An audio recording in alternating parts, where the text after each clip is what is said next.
I'm here, I think, at the border with Croatia, Hungary and Croatia, and all along the road all I can see is this.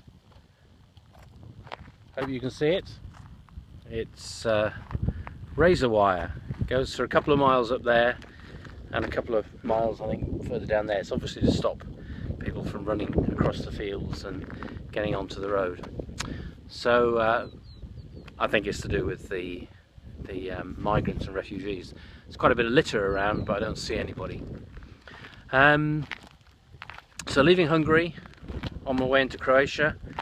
I've got mixed feelings about Hungary, to be honest with you.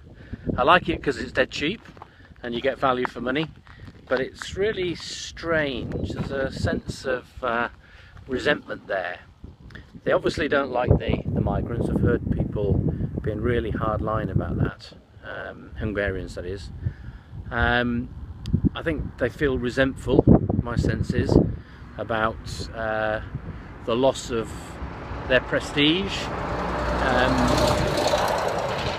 particularly with the end of communism and the demise of large Soviet era industries which have been closed down and look decrepit.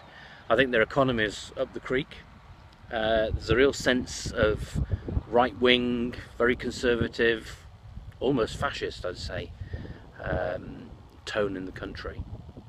They don't like the EU, as far as I can make out. They think the EU hasn't been good for them, although, to be honest with you, what decent infrastructure there has usually has an EU flag slapped to it, so it's probably come from EU money. And they can be a bit resentful, I think, of foreigners. I mean, I've noticed particularly the older ones and the middle-aged ones refuse to speak English. They can't speak English, and make no effort to be friendly. The younger ones, I think, are much more amenable and pleasant to foreigners. And I've heard, got into conversation with a guy last night who spoke reasonably good English and had worked in England, but the stuff that was coming out from him about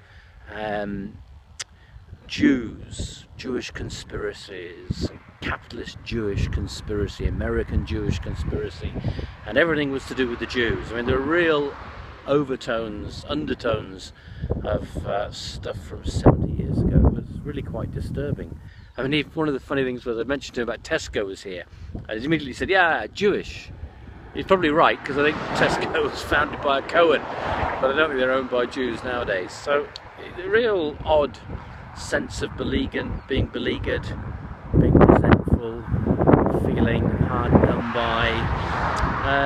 I'm not sure it's a particularly happy country. I mean, they've had great times in the past. They hark back to the Austro-Hungarian Empire when they were, half of that large empire. They didn't have great history, I think, during the war. They sided with the fascists and the Nazis, and I suppose some of them think that their heyday was in the era of communism, with all these big state industries and people being protected from cradle to grave, and things have changed, haven't they? So they're in a transition mode and perhaps not feeling very happy about things. So I have mixed feelings about Hungary. I wonder what Croatia will be like. I'll tell you. Bye.